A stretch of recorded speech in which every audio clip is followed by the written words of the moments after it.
செய்திகளை தொடரலாம். ஐபிஎல் 2024 குறித்து சிறப்பு பார்வை வழங்குவதற்காக செய்தி அறையிலிருந்து இணைகிறார் நமது சிறப்பு செய்தியாளர் சிகாமணி. சிகாமணி, நீங்கள் தொடரலாம். நன்றி சூர்யா. இந்த 17வது ஐபிஎல் சீசன் அப்படிங்கிறது ரொம்பவே விறுவிறுப்பாக போயிட்டுருக்கு. லாஸ்ட் மேட்ச்சில் சென்னை சூப்பர் கிங்ஸ் அணி லக்னோ சூப்பர் ஜெயின்ஸ் அணிக்கிட்ட வந்து தோல்வி சந்தித்தாங்க. அதுக்கப்புறம் பார்த்தோன்னா அடுத்த போட்டி சென்னையில் நடக்க போகுது அப்படின்னோடனே ரசிகர்கள் எல்லாரும் வடிவேல் ஸ்டைலில் நீ தைரியமான ஆளாக இருந்தால் எங்கள் ஏரியாவுக்கு வாடா, சேப்பாக்கத்துக்கு வாடா அப்படிங்கிற மாதிரி சொல்லிகிட்டு இருந்தாங்க.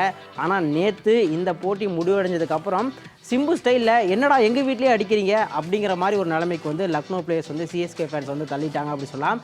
நேற்று நடந்த இந்த போட்டியில் டாஸ் வின் பண்ணது பார்த்தோம் அப்படின்னா லக்னோ சூப்பர் ஜெயின்ஸ் அணியினுடைய கேப்டன் கேஎல் ராகுல்.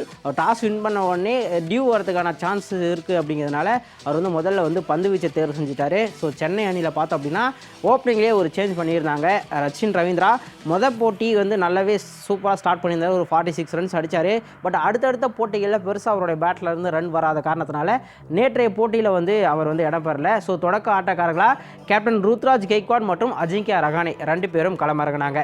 சென்னை அணியை பொறுத்த வரைக்கும் பார்த்தோம் அப்படின்னா இந்த சீசனில் அவங்களுக்கு தொடக்க ஜோடி ரொம்பவே சுமாராக தான் பர்ஃபார்ம் பண்ணியிருக்காங்கன்னு சொல்லலாம். நமக்கு சென்னை அணியினுடைய பலமே பார்த்தோம் அப்படின்னா கண்டிப்பாக டாப் ஆர்டரில் வந்து நல்லாவே பர்ஃபார்ம் பண்ணுவாங்க. பேட்டிங்கை பொறுத்த வரைக்கும் நம்ம கடந்த காலம் பார்த்தோம் அப்படின்னா மேத்யூ ஹேடன், மைக்கேல் சி, முரளி விஜய், அப்படியே வந்தோம்னா இன்னும் பார்த்தோம் அப்படின்னா டிவைன் ஸ்மித்து, மெக்கல்லம், இப்போ ரீசெண்ட் டைம்ஸில் வாட்சன், ராய்டுன்னு சொல்லிட்டு அதுக்கு அடுத்தது ருத்ராஜ் கெய்க்வாட் மற்றும் ஃபாப் டு பிளஸி, இந்த மாதிரி தொடக்க ஆட்டக்காரர்கள் ரொம்பவே நல்ல பர்ஃபார்மன்ஸஸ் வந்து கொடுத்துட்டு இருந்திருக்காங்க. பட் இந்த சீசனில் அது மிஸ் ஆகுது அப்படி சொல்லலாம். ஸோ ரச்சின் ரவீந்திரா ஒரு தடுமாற்றத்தோடு இருக்காரு சொல்லி அஜிங்கியா ரஹானே வந்து ஓப்பனிங் இறக்குனாங்க.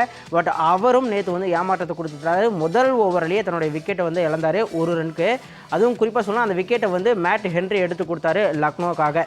ஸோ மேட் ஹென்ரி பார்த்தோம் அப்படின்னா ஒட்டுமொத்தவே நேற்று லக்னோ சைடில் பார்த்தோன்னா ஒரு நல்ல பவுலிங் பர்ஃபார்மன்ஸ் கொடுத்தாரு அப்படி சொல்லலாம். 4 ஓவரில் 28 ரன்களை மட்டுமே விட்டு கொடுத்து ஒரு விக்கெட்டையும் கைப்பற்றி கொடுத்தாரு. குறிப்பாக ரஹானேவோட விக்கெட் பற்றி பேசணும் அப்படின்னா நம்ம கேஎல் ராகுலுக்கு நம்ம கிரெடிட்ஸ் கொடுத்தே ஆகணும். ஒரு அட்டகாசமான ஒரு டைவிங் கேட்ச் வந்து பண்ணார். ஸோ அதன் மூலமாக ஆட்டம் இழந்தார் அஜிங்கியா ரஹானே. ஆனாலும் இன்னொரு பக்கம் பார்த்தோம் அப்படின்னா ருத்ராஜ் கெய்க்வாட் ரொம்பவே சிறப்பாக அவரோட இருந்தது. பேட்டிங் பார்த்தோம் அப்படின்னா நேற்று ஃபஸ்ட் ஓவரில் களமிறங்கி கடைசி வரைக்கும் முழுமையாக 20 ஓவருமே அவர் பேட்டிங் பண்ணாரு சொல்லலாம். ஸோ 60 பந்துகளில் 12 4 3 சிக்ஸஸோட 108 ரன்கள் அடித்தார். ஸோ ஐபிஎல் ஹிஸ்ட்ரியில் இது அவருக்கு 2வது சதம் அப்படின்னு சொல்லலாம். அது மட்டும் இல்லாமல் ஒரு சென்னை அணியினோட கேப்டனாக சதம் விளாசிய முதல் பிளேயர் அப்படிங்கிற ஒரு சாதனையும் அவர் படைச்சார். ஸோ அதுக்கு அடுத்தது பார்த்தோம் அப்படின்னா மற்ற பேட்ஸ்மேன்ஸ் மிடில் ஆர்டரில் வந்து 1 டவுனில் வந்து பார்த்தோம் அப்படின்னா நமக்கு டேரில் மிச்சல் வந்தார். டேரில் மிச்சல் வந்து தொடக்க சில போட்டிகளில் பார்த்தோன்னா நம்பர் 4ல் வந்தார். பெருசாக பேட்டிங்கில் ரன் வரும்போது ஒரு மேட்ச் வந்து அவரை ரெஸ்ட் பண்ணாங்க. பட் மீண்டும் நேற்று வந்து வாய்ப்பு கொடுத்தாங்க. பட் அவரால் நேற்றும் சரியாக பர்ஃபார்ம் பண்ண முடியல.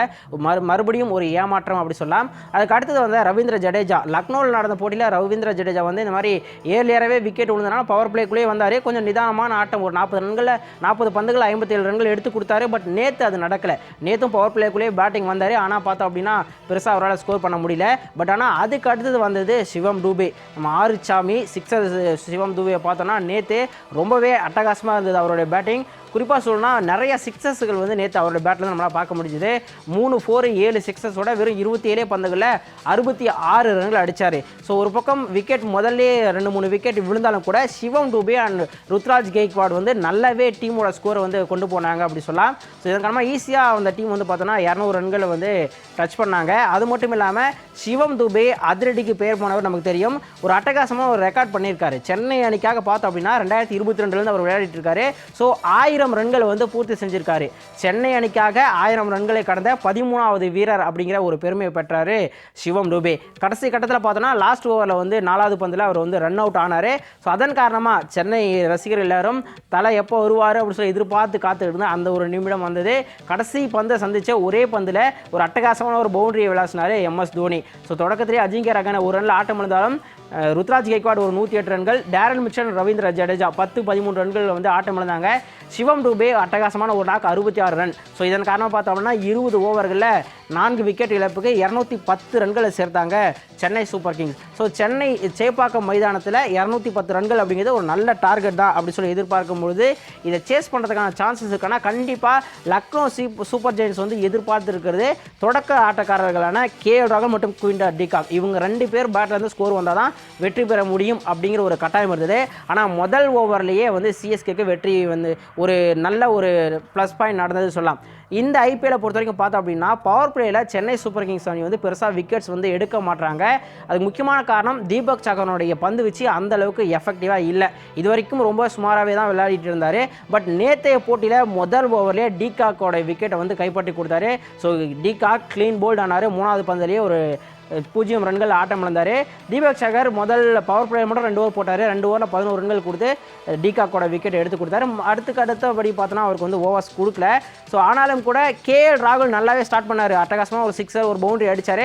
ஆனால் அவருடைய விக்கெட்டை வந்து முஸ்தாபிசூர் ரஹ்மான் வந்து எடுத்து கொடுத்தாரு. முஸ்தாபிசூர் ரஹ்மான் ஓவரில் ராகுல் வந்து கேட்ச் மூலமாக ஆட்டம் இழக்க செஞ்சார் கேப்டன் ருத்ராஜ் கெய்க்வாட். ஆனால் அதுக்கடுத்து பார்த்தோம் அப்படின்னா ஐபிஎல்லில் இந்த வருஷம் வந்து லக்னோ அணி வந்து ஓரளவுக்கு நல்லாவே பர்ஃபார்ம் பண்ணிட்டு இருந்தாலும் பெரும்பாலான ரன்ஸ் பார்த்தோம் அப்படின்னா டிகாக், ராகுல், நிக்கோலஸ் பூரன் இவங்க 3 பேர் பேட்லேருந்து தான் வந்திருக்கு. மற்ற பேட்ஸ்மேன்ஸ் பெருசாக பண்ணதில்லை. ஏதோ அப்பப்போ ஒரு சில மேட்ச்கள் வந்து ஆயுஷ் பதோனி அடிச்சு கொடுக்குறாரு. அது மட்டும் இல்லாமல் அவங்களுக்கு தொடர்ந்து பார்த்தோம் அப்படின்னா 3வது இடத்துல, அதாவது 1 டவுனில் வர பிளேயர்ஸ் வந்து பெருசாக ரன் ஸ்கோர் பண்ண மாட்டாங்க. குறிப்பாக சொல்லணும்னா தேவ்தத் படிக்கலுக்கு தொடர்ச்சியாக வாய்ப்புகள் கொடுத்தாலும் அவர் வந்து அதை யூட்டிலைஸ் பண்ணிக்க மாட்டார். பட் நேற்று ஒரு சின்ன சேஞ்ச் பண்ணாங்க. 1 டவுனாக பார்த்தோம் அப்படின்னா மார்க்கஸ் ஸ்டாய்னஸ் இறக்குனாங்க. அது அவங்களுக்கு ஒரு மிகப்பெரிய ஒரு டிசிஷனாக மாறி இருக்குன்னு சொல்லலாம். நேற்று ரொம்பவே அற்புதமாக விளையாடினார் ஸ்டாய்னிஸ். கடைசியில் கிட்டத்தட்ட முதல் ஓவர்லேயே பேட்டிங் வந்துட்டார். ஆனால் கடைசி வரைக்கும் நின்று மேட்சை வந்து ஃபினிஷ் பண்ணி கொடுத்தாரு வெற்றிகரமாக. ஸோ அதுதான் முக்கியமான விஷயம். 63 பந்துகளில் பார்த்தோம் அப்படின்னா 13 4 6 சிக்ஸஸோட 124 ரன்கள் எடுத்தார். கடைசி வரைக்கும் மாட்டமிழக்க வந்து அணிக்கு வெற்றியும் தேடி கொடுத்தாரு. அது மட்டும் இல்லாமல் ஐபிஎல் ஹிஸ்ட்ரியிலேயே இதுதான் அவருக்கு முதல் சதம் அப்படிங்கிறது ஒரு முக்கியமான விஷயம்.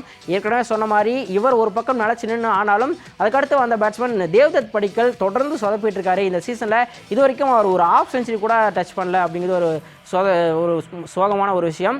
ஆனாலும் நிக்கோலஸ் பூரன் வந்து பார்த்தோம் அப்படின்னா ஒரு சில கட்டத்தில் மிடில் ஓவர்ஸில் சென்னை அணி கொஞ்சம் டாமினேட் பண்ணியிருக்கலாம். ஆனால் பார்த்தோம் அப்படின்னா டியூ இருந்ததன் காரணமாக ஸ்பின்னர்ஸ் ரவீந்திர ஜடேஜாவும் சரி, மொயின் அலி சரி 2 பேராலையும் பெருசாக பர்ஃபார்ம் பண்ண முடியல.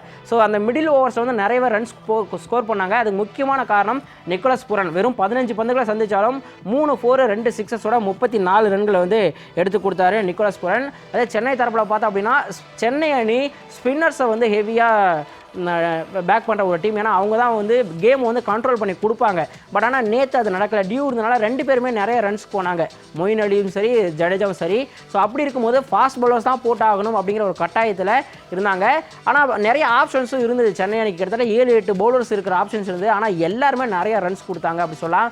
குறிப்பாக சொன்னால் முஸ்தாபிசூர் ரஹ்மான் 50 ரன்களுக்கு மேலே கொடுத்தாரு. அதே மாதிரி 3 ஓவர் போட்ட ஷர்துல் தாக்கூரும் 40-45 ரன்கள் கொடுத்தாரு. அப்படி இருக்கும்போது பத்திரானா மட்டும் கொஞ்சம் ஆறுதல் கொடுத்தாரு சொல்லலாம். பத்திரானா அட்டகாசமாக போட்டார் நேற்று. ஆனால் கடைசி ஓவரில் அவருடைய ஓவர்லையும் பார்த்தோம் அப்படின்னா ஒரு 15 ரன்கள் வந்து அடிச்சிட்டாங்க. அதுக்கு காரணம் என்ன அப்படின்னா நிறைய மிஸ்ஃபீல்டிங் இருந்தது சென்னை அணியை பொறுத்தவரை. குறிப்பாக சொன்னால் தீபக் சகர். ஸோ பத்திரானா அவருடைய வேலையை ஓரளவுக்கு சிறப்பாக செஞ்சார் அப்படி சொல்லலாம். 4 ஓவரில் 35 ரன்களை விட்டு கொடுத்து 2 விக்கெட்டுகள் வந்து கைப்பற்றி கொடுத்தாரு. ஆனாலும் கூட இது போதுமானதாக இல்லை. லக்னோ அணி 211 ரன்கள் அப்படிங்கிற ஒரு டார்கெட்டை ஓரளவுக்கு சுலபமாகவே வெற்றி பெற்றுட்டாங்க அப்படி சொல்லலாம். 4 விக்கெட்டுகள் இழப்புக்கு 213 ரன்கள் சேர்த்து